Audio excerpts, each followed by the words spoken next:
You can't change the past. You can't do anything about the future. But what you could do is live right now in this moment. And you go, well, what's this moment? I would say aim low. Start at the foundation of this moment is heartbeat and breathing. And sometimes that's all you have. Sometimes the present moment you're in is only a heartbeat and a breath. And so what do you do there? Breathe the next one.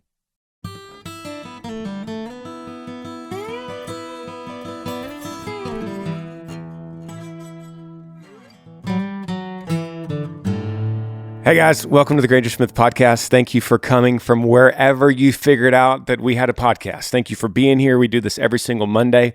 I answer your questions. Could be about anything in life, whatever it throws at you. We'll talk about it as though we're sitting around a campfire and you come up and you say, hey man, can I ask you a question? Something that's been kicking around with me for a long time or whatever. We will talk about it as like we're old friends, and I hope you feel that way. I'm not always right, but I'll tell you my friend advice to you. And so if you have a question for me, email grangersmithpodcast@gmail.com. I have no idea what's in the inbox today. I'm going to randomly go through these. I do not prepare, and I'm not ready for what I'm about to read. So bear with me. We'll start with this one. The subject line says, podcast question of the week. Hey, Granger, what camera do you use for your podcast? My family and I have watched all your episodes of The Smiths and your podcast, and I appreciate you so much. Thank you, and yee. This comes from Max in Hudson, North Carolina. Buddy, thanks for emailing. That's a different question I haven't gotten in a while. I use Sony cameras. In fact, I'm using two of them right now. I'm looking at them. One of them is the A7 III, and one of them is the A7C. So A7 III and A7C. I use Sony lenses, Sony cameras. They are the best. If you talk to any vlogger, most videographers that use a DSLR camera will use Sony as well. So yeah, that's me. Next question says, podcast question. Hey Granger, can you give a 20-year-old advice about getting married, your first home, and getting started in life, whatever you would give? Thank you, buddy. This comes from Chandler. Chandler, man, I can't totally relate to you. I got married at 30. So it might have been 30 or 31, somewhere. So I was about 10 years past you in this journey. My advice to you would be focus on your new wife and not on your new home. I think you could live anywhere and focus on her. And you don't want that financial burden of stepping into a house that has a little bit extra payment that you're not sure you could make. It puts pressure on you and her both to make sure that you're bringing home the kind of income that you need. And that's a pressure that you don't want early in your 20s, early in any marriage. You don't want a financial pressure. So make sure that wherever you go, and I would not recommend living in the basement at your mom's house. Don't do that either. So find the compromise. Maybe it's a decently priced apartment in a good location where you can walk to get some food or get easily to work. But I wouldn't start thinking about dream homes. I don't like the term dream homes. It's good to dream, and it's good to dream about a home, but don't put a specific picture to it. That's just my opinion. A lot of people will tell you you should manifest what you want in life and hang a picture of your dream house on your wall and look at it every day, and eventually it'll come to you. I'm not of that school of thinking. I'm more about pouring into your wife, because there's going to be days ahead when you're not able to pour in as well as you can now as a newlywed. And so I would focus on her and not on the house, and not worry about the 3 kids that are coming and the dog in the yard and the fence for the dog in the yard. And I would think as present as you can, and remember that you're married to your wife, not to the place that y'all live. For instance, you could move into an apartment, and when your lease is up in 6 to 12 months, you can get out of that apartment, and more than likely you will. Amber and I moved several times. So you're not making a commitment to your life right now.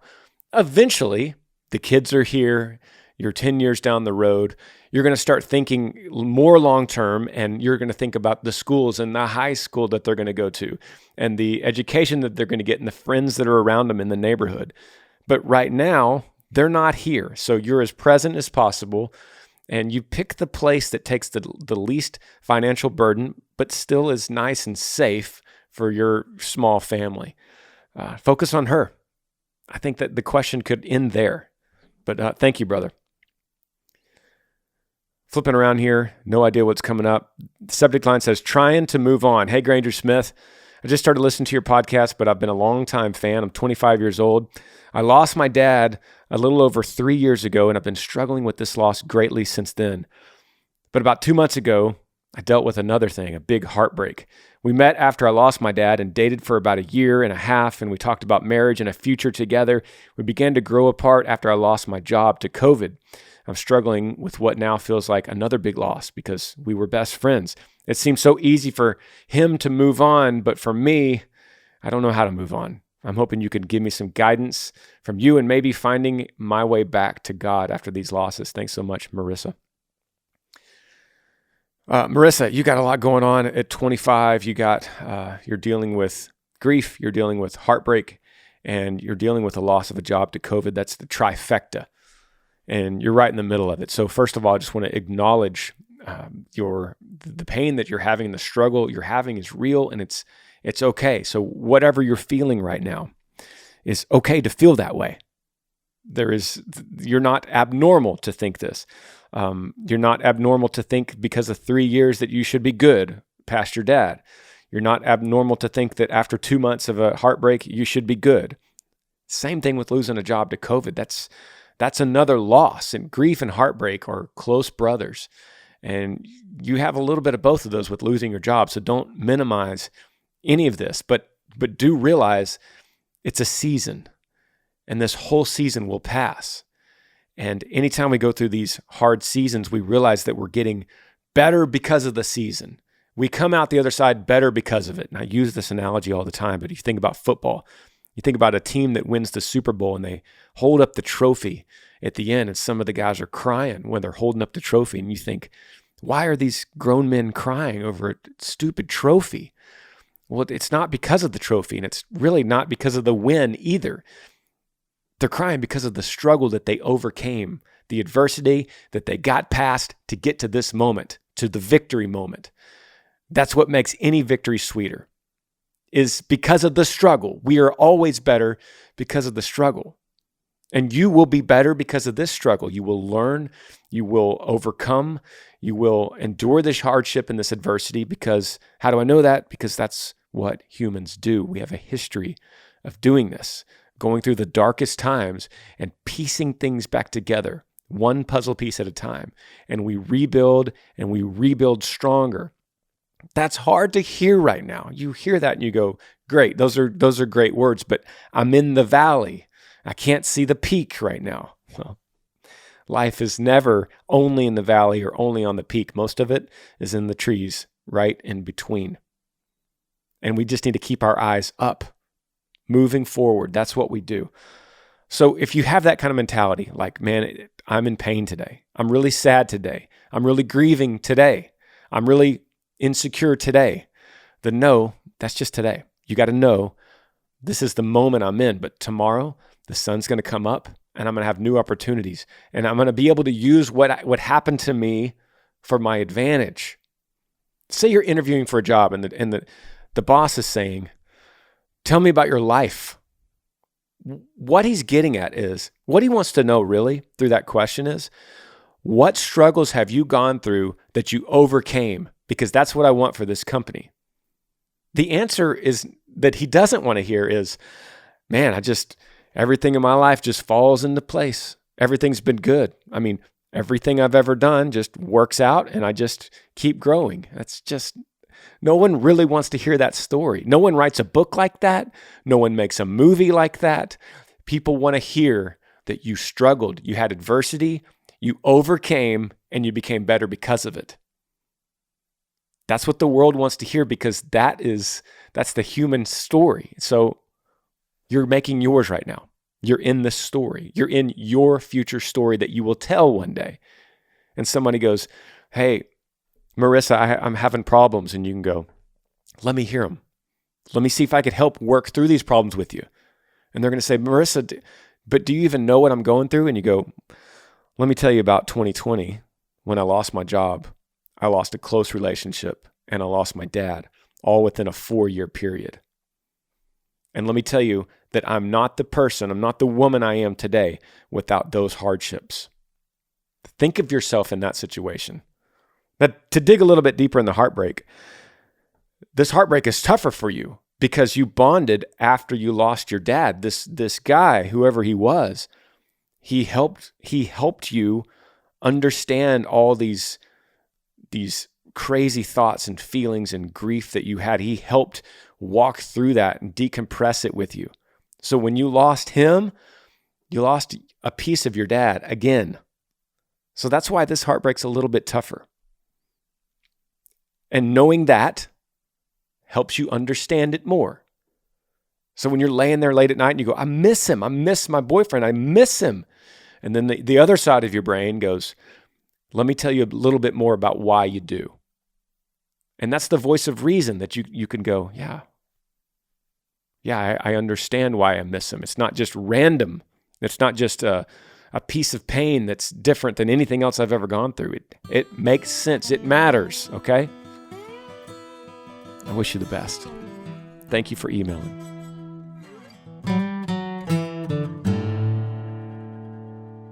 This podcast is sponsored by BetterHelp. People don't always realize that physical symptoms like headaches, teeth grinding, and even digestive issues can be indicators of stress. And let's not forget about doom scrolling, sleeping a little bit too late, sleeping a little bit too much, under eating and overeating. It seems like a snowball for me. Like I've got so many things going on and so many things I'm juggling that if I start losing grip on something like sleep or eating less or eating more, maybe work is increasing in certain areas, then all of the rest of the things I said start lacking as well. See, stress shows up in all kinds of ways. In a world that's telling you to do more, sleep less, and grind all the time, here is your reminder to take care of yourself. Do less, and maybe try some therapy. BetterHelp is customized online therapy that offers videos, phone, and even live chat sessions with your therapist, so you don't have to see anyone on camera if you don't want to. It's much more affordable than in-person therapy, so give it a try and see if online therapy can help lower your stress.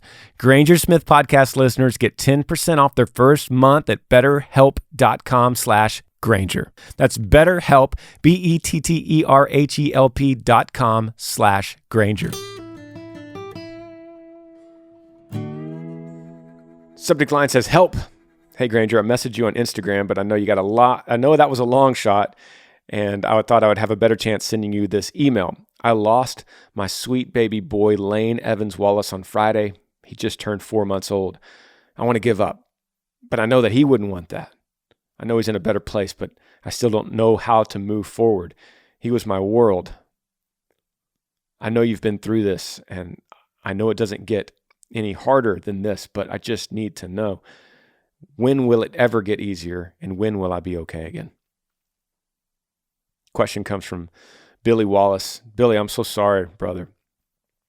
This email came in March, so you are at the end of March, so you're about a month separated from when this happened. And I would imagine that you have a better understanding now after the month that's gone by when you hear this podcast. But the answer is it's not going to be that different than the last question I just read for. Because the only thing you can do, Billy, is stay as present as you can. You can't change the past. You can't do anything about the future, but what you could do is live right now in this moment. And you go, well, what's this moment? I would say aim low. Start at the foundation of this moment is heartbeat and breathing. And sometimes that's all you have. Sometimes the present moment you're in is only a heartbeat and a breath. And so what do you do there? Breathe the next one. And you go, Granger, that's just too simple. I'm telling you, I've been through this. And sometimes The most present moment you could be in has the most peace in it. I believe that God lives presently with us because God is outside of space and time. So God doesn't live only in the past, and he doesn't only live in the future. He lives with us right now. In fact, the Bible says, I am. Tell them my name is I am, meaning I am presently with you. I'm right here in this moment. I believe that's where God exists. And I believe once we get to that moment, that's where in constant chaos around us, the chaos of what's coming, the chaos of what just happened, the most peace is right here. Sometimes that means, to be more specific, I could be driving in my truck and I need to be present.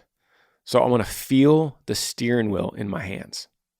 I want to feel, what does that leather feel like under my palms? Literally, that's how present you can get. I'm not going to worry. I got this thing coming up. I'm not going to worry about it. I got this thing that just happened. I'm not going to think about it because I'm not there in either of those situations. I'm right here. I got my hands clasped around this steering wheel. I'm holding this steering wheel. That's what I'm doing. I feel my foot on the accelerator pedal. I am so present. There's the next breath. That's how present I am. There's another breath. And live there as long as you can. Don't allow yourself to go in the past. Don't allow yourself to worry about the future. Stay in the present. Now, you can't live here because then you couldn't plan and you couldn't learn from the past and you couldn't plan for the future. But when things are tough, when the world is closing in, as you said, when you just don't want to be here anymore, be in the present and feel the calm of that, feel the peace of that. There's a lot more to this answer, but right now, I feel like that's the one you need to hear. And then we'll touch base on where to go from there, okay? Subject line here says, stay or dump. Hey, Granger, my name is Ellie. I'm 14 years old. Oh, excuse me. This is Eli. My name is Eli, and I'm 14 years old. I'm from Nicholsville, Kentucky, and I have a really big hobby sport that I attend. I'm on the high school trap shooting team in Kentucky. And my best friends I've known forever have stopped supporting me because the sport has shotguns in it. I'm at a loss if I should just ignore them and still be friends, or get rid of them and welcome new friends into my life. That's not what I was expecting from the subject line saying stay or dump. Eli, thanks for emailing, buddy. Thanks for listening to the podcast. 14, man, you got a lot changing right now at age 14. A lot of things are going to change over the next 6 months.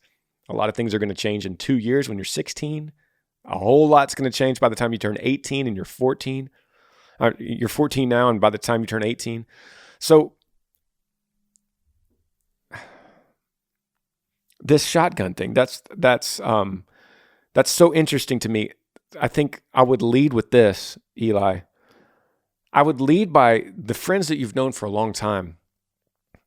I would ask you to help explain how you love trap shooting on this team and how passionate about it you are. Explain to them the purpose of the shotgun in this activity and the joy and happiness you get out of it. And you're kind of good at it, right? You wouldn't be doing this unless you're pretty good at it. So explain to them too, like, man, I'm actually pretty good at it and I love it. And I would love for you guys to come and visit me one day and watch me shoot. And I think if you watched me, the whole idea that you're having problems with would slowly go away because you would see, hey, this is a sport.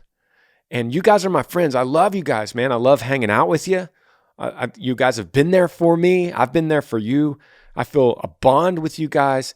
And because I love this sport, I want you guys to enjoy it with me. So can you just come and watch?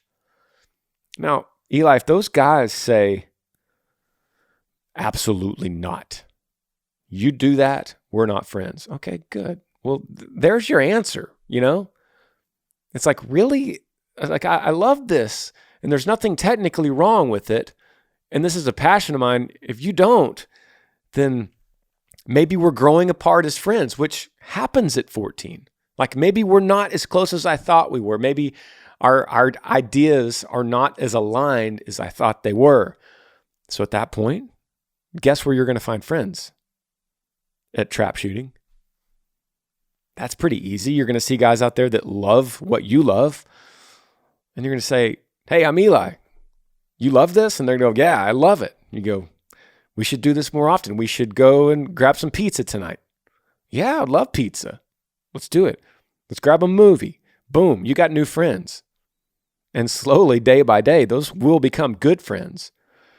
Now, I'm not telling you have to give up on the other guys, but you just need to understand it. If they don't want to be friends with you because of this thing that you do, which I believe is not a bad thing, maybe they weren't friends to begin with.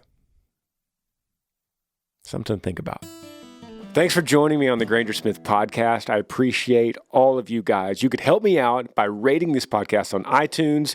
If you're on YouTube, subscribe to this channel, hit that little like button and the notifications bell so that you never miss any time I upload a video. If you have a question for me that you would like me to answer, email grangersmithpodcast@gmail.com. Yee.